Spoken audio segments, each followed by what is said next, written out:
Victims in two separate shootings over the weekend at the same intersection in the city's northwest. I was scared because I walk down this road every day. I go to the gym here, so it could have been me.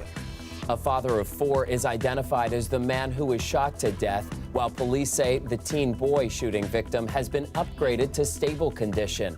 We're live at the scene with updated suspect information. The numbers don't quite add up in terms of what the city is saying is going to be available. So where are people supposed to go? Plus, a city-run respite center sees an early closure. What homelessness advocates say this is going to do to an already strained system. I was really pumped up because it was going to be really fun. And celebrating a Toronto icon, 5,000 events over 25 years. How Toronto's biggest arena honored a special milestone.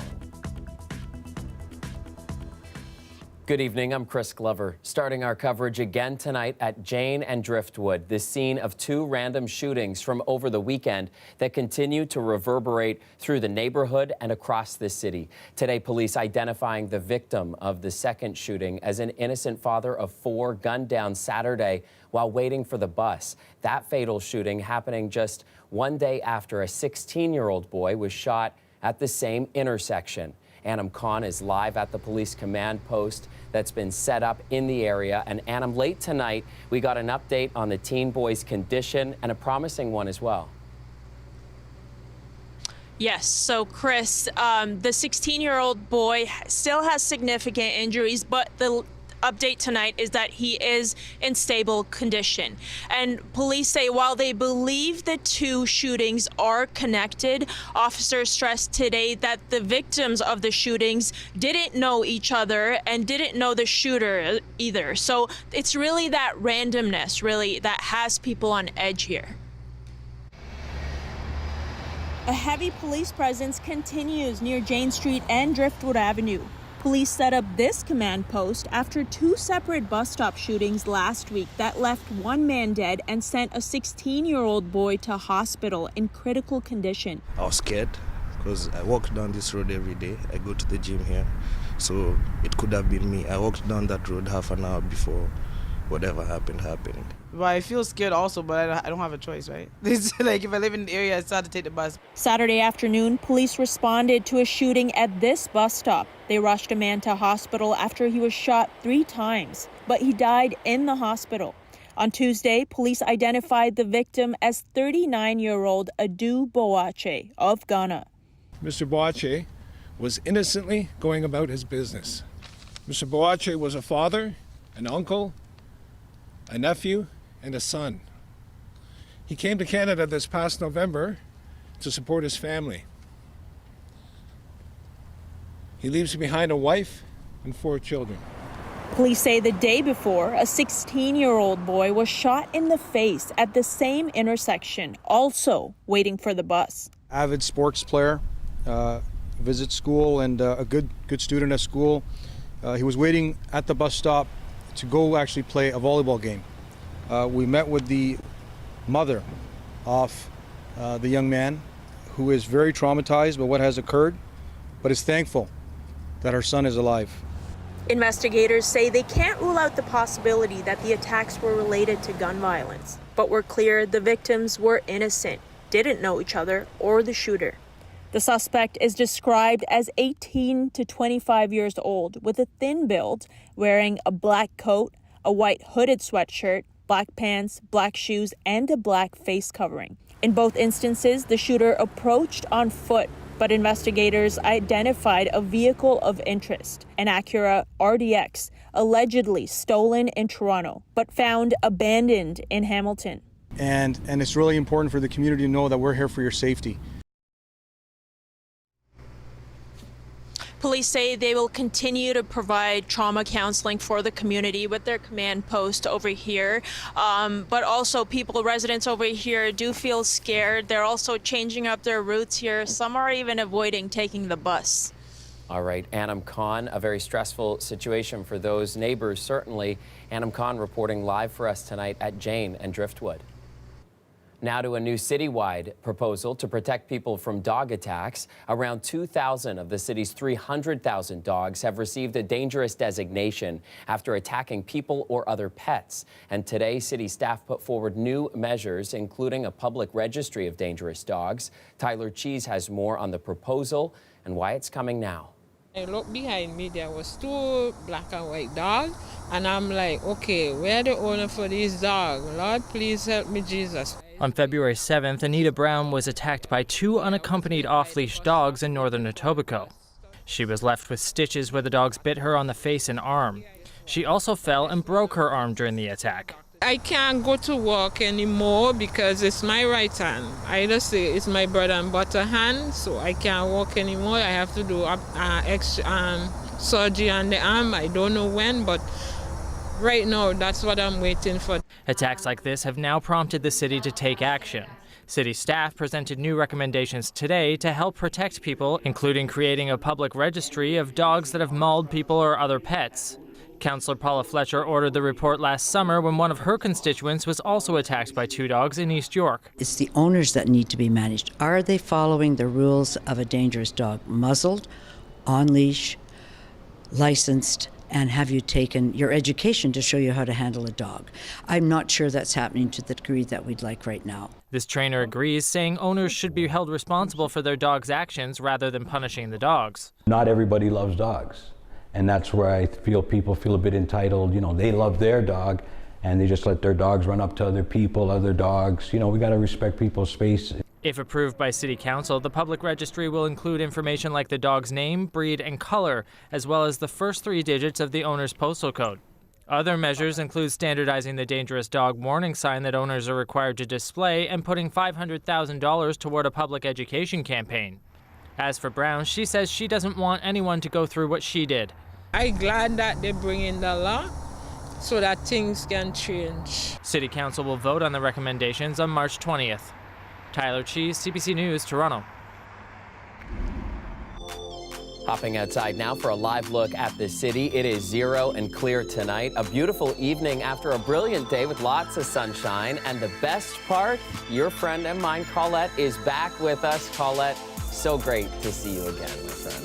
Oh, thank you so much, my friend. I've missed you.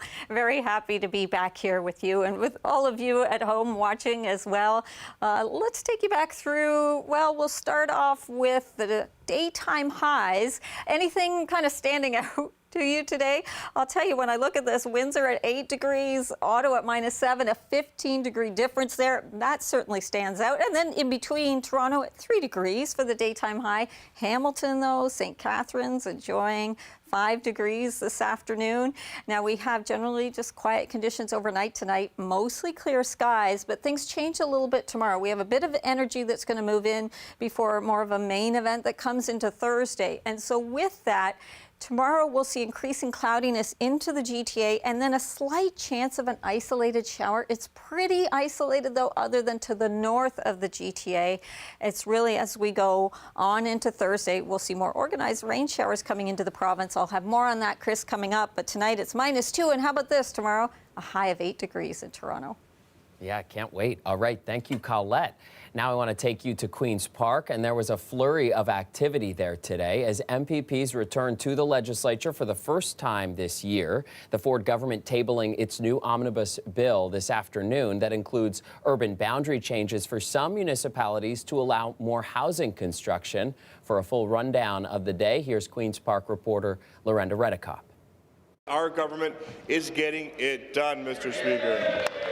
A new year, new legislation, as the government looks to rebuild support following a year of controversies, including on the Greenbelt. Here's how the PCs describe what this bill will do. It will allow Ontario to accelerate construction of transit, housing, and infrastructure projects that we need to support our growing population. The legislation changes urban boundaries for some municipalities to allow housing construction in more areas. a do-over for the government after reversing a similar law. This time, the Ford government says it's different. After consultations with the municipalities, they have made the decisions of what parts of it that they want to retain and what parts they are not happy with. So this will reflect those consultations. Under the bill, the boundaries for Hamilton and Ottawa will not expand. Both cities upset the last time. The opposition leader is skeptical. I don't trust, and I don't think Ontarians trust this government for 1 second to be messing around in these issues again. This is the same government that basically tried to sell off the Greenbelt. The government already announced many parts of this legislation, automatic license plate renewals, making it tougher for future governments to add a carbon tax, and speeding up environmental approvals for building highways. The Get It Done Wrong Act is actually going to take Ontario backwards. It's performative politics at its worst. I mean, this government's already eviscerated environmental protections. They're going to make it worse, primarily because they want to build a $10 billion boondoggle in Highway 413. Bill 124! The government still has to undo another piece of legislation, Bill 124, that held public sector wage increases at a maximum 1% a year for 3 years, ruled unconstitutional by the Court of Appeal. The province has promised to repeal it. Yet another reversal, yet getting it undone. Once again, this government is driving in reverse. To respond, the Premier. The Premier sidestepped opposition questions on whether he'll apologize for Bill 124 or how much it cost. How much did this government spend on legal costs to keep down workers' wages on Bill 124? For the healthcare workers, which we think the world of. We think the world of the nurses. It's unclear when the government will repeal Bill 124. Lorenda Redicomp, CBC News, Toronto. Returning now to take you east of the GTA to Belleville, the small city's mayor says he's still waiting for a proper response from the Ford government after a cluster of drug overdoses in November and another earlier this month. I'm not in any way disparaging or disrespecting the efforts of our provincial partners in their response to our calls for help in the past weeks, but it would be dishonest to say that we were satisfied in agreement with the announcement made last week of $216,000 in funding for the province. You'll remember Belleville declared an emergency 2 weeks ago after the city reported 23 overdoses in a 2-day period. Testing by Health Canada revealed the presence of a potent animal tranquilizer. The mayor wants the province to double the $2 million they're spending to create a community hub in Belleville, saying if that doesn't happen, the burden may fall on the city. The city's largest temporary respite center for people experiencing homelessness is preparing to close early for the season.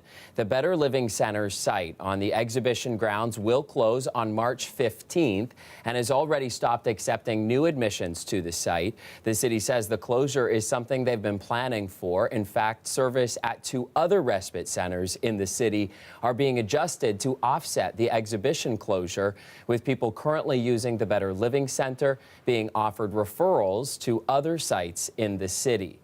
The closure is, of course, striking strong emotions. So let's get straight to Lorraine Lamb for this. She's an outreach worker with the Shelter and Housing Justice Network. Lorraine, thank you very much for being with us tonight. Glad to be here. So what is your immediate reaction when you hear about this early closure?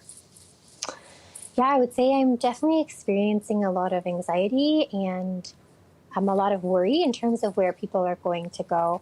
I think if you just kind of think about the numbers, the Better Living Center is at capacity with 300 people, but the numbers don't quite add up in terms of what the city is saying is going to be available. So where are people supposed to go? Yeah, I want to dig into that city response a little bit because the city has said that it's been planning for this. It's going to shift to 2 other respite centers to handle referrals. I mean, given the way that you know the shelter system and the respite care center system so intimately, what do you think of their plan to just toss those referrals over to 2 other centers? Yeah, I mean, as I mentioned, the numbers don't add up. So they mentioned there's going to be 60 spots at one place, and they're going to open 45 spots if it's cold enough. So that only takes us to 100 spots. And there's 300 people there.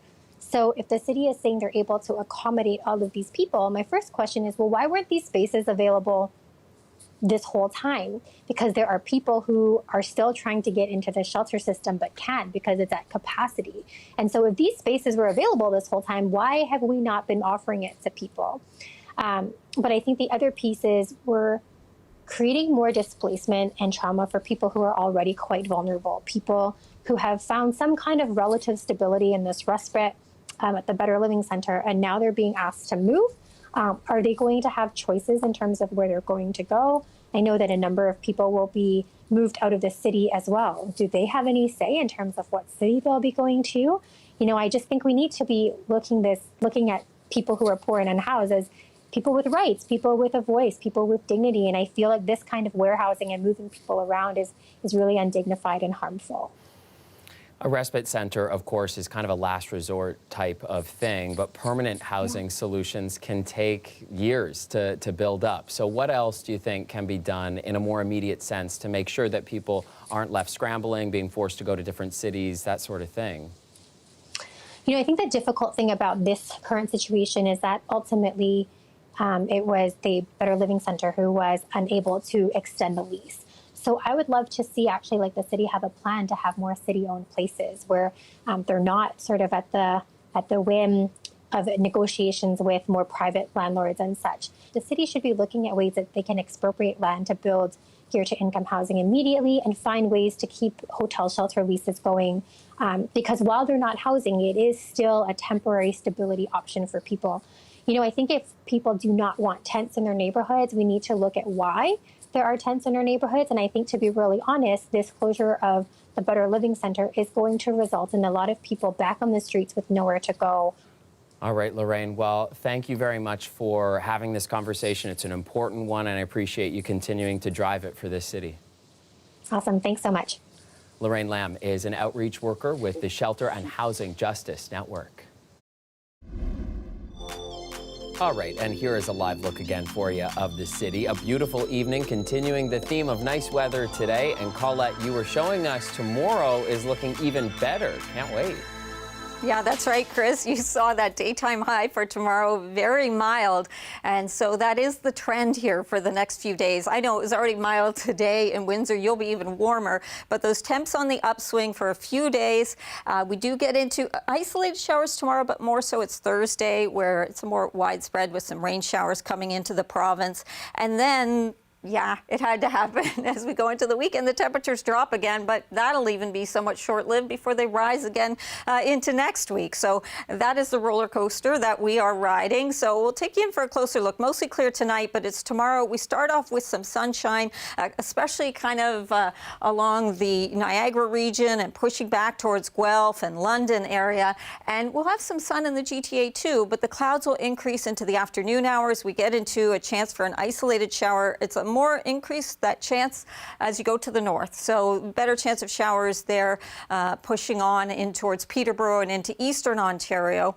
Now, Thursday, this is where the next system, as it comes in, mostly it is tracking to the south. And because of that, that's where the heavier rain will be. But we will see showers push into Windsor and towards Sarnia, along the north shore of Lake Erie, into the Niagara region and eventually the GTA as well. So expect for the Toronto at least some light showers as we go through the day on Thursday. And in terms of the amounts for now, kind of keeping that around 5 millimeters or maybe even a little less, but you can double or triple that as you get closer to Lake Erie. So along that sort of north shore, like I said, that's where we're just kind of catching the north edge of that system. Overnight tonight, those temperatures, they're not that cold, not that extreme, but still a wind chill making it feel like -6. From Windsor towards London, and overnight tonight, your readings again giving you a wind chill of about -6 all the way around the Golden Horseshoe. 8 tomorrow in Toronto. Thursday still mild, Friday still mild, and drying out somewhat, but watch that decline. Those temperatures, Chris, will be falling off pretty sharply overnight Friday into Saturday. Love it. All right, Colette, and it's just so nice to have you back. Welcome back. The NHL has upheld Morgan Rielly's 5-game suspension for cross-checking sends forward Ridley Gregg on February 10th. Rielly received a major penalty for cross-checking Gregg in the final seconds of a 5-3 loss to the Ottawa Senators. In an 11-page report, NHL Commissioner Gary Bettman says Rielly had suffered had sufficient time to engage Greg differently and that the cross-check was delivered forcefully. Riley is eligible to return to the Leafs lineup Thursday. And finally tonight, turning 25 is a big birthday for anybody. Well, today, a big piece of our city, Scotiabank Arena, is celebrating a 25th birthday, and our Greg Ross was there for the celebration. For this father and son, it was a chance to skate on the same ice that they've been watching their heroes play on for years. I was like really pumped up because it was going to be really fun. I was like this really happy. It's a pretty special experience to get to come out here and do this. Dad getting a chance to share some of his favorite memories with his son. Great work. A couple more devastating losses, but lots of great moments as well. Former Leaf Darcy Tucker experienced many of those highs and lows firsthand. To be here and play in this building in front of our great fans in Toronto was just an amazing experience. It wasn't just Leaf fans getting a chance to experience what this building has to offer. Raptors fans had their own shoot-around in the Raptors' former practice facility, joined by former Raptor CJ Miles, who knows this space all too well. My draft workout was here. My first game, obviously, that I played as a Toronto Raptor. This is where I got ready for it at. So, I remember being in here a lot, and it's a great space. Brings back a lot of memories. The Leafs played their first game here on February 20th, 1999. The following night, it was the Raptors' turn to test out their new home court. Back then, it was the Air Canada Centre. 25 years has been over 5,000 events in this arena, which is amazing. Over 80 million fans having come through for hockey, basketball, or live music. For Chief Venues and Operations Officer Nick Eves, his favorite memory was seeing the Tragically Hip playing their 13th and final show here back in 2016. There was something magical about Gord Downey and the band that third night in August of 2016, knowing what we all knew about his condition and knowing in all likelihood that's the last time we'd see them play live. This anniversary was extra special for this couple who were also celebrating their 25th anniversary of marriage today. Nice way to spend it on the ice and just some nice family time. I mean, this is a free skate. Maybe he could have splurged a little bit more. I think that's to come, right? So many big games. There's been 2 NHL All-Star games played here, an NBA All-Star game played here, so many big concerts and so many big moments as well. And for many of these fans skating here on the ice at Scotiabank Arena today, this is a memory they will never forget. Greg Ross, CBC News, Toronto. That's it for us. Have a great night.